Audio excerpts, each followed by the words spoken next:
শীতের প্রথমে সকালে উঠে যদি দেখতে পাও কড়াইশুঁটির কচুরি আর আলুর দম কেমন হয় বলো তো। আজ সকালে উঠে দেখি বাবা কড়াইশুঁটির কচুরি বানাচ্ছে। সঙ্গে সঙ্গে আমিও কচুরির পুরের রেসিপিটা ভিডিও করে নিলাম। আগে আমি জানতাম না বলে কখনো ট্রাই করিনি।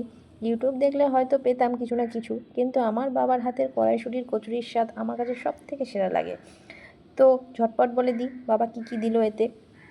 প্রথমেই কাঁচা কড়াইশুঁটিকে মিক্সার গ্রাইন্ডারে ভালো করে পেস্ট করে নিয়েছিল।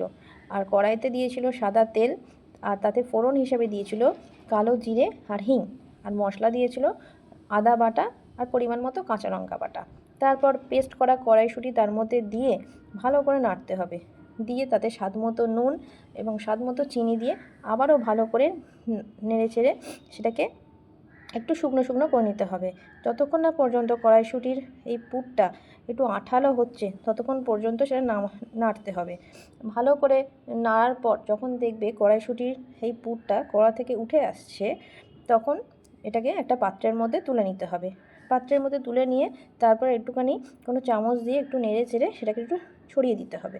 ছড়িয়ে দিয়ে তার মধ্যে একটু দারুচিনি গুঁড়ো, এবার মৌরি গুঁড়ো আর পরিমাণ মতো ঘি দিয়ে সেটাকে মাখিয়ে রেখে দিতে হবে।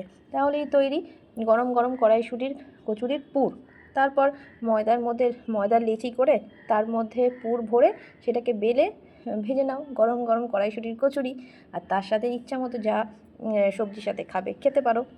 বাবা তো আমার করে দিয়েছিল আলুর দম, তো আমি আলুর দম দিয়ে খেয়েছিলাম। খেতে কিন্তু খুব ফাটাফাটি হয়েছিল। তো তোমরাও ট্রাই করতে পারো। আর ভিডিওটা দেখার জন্য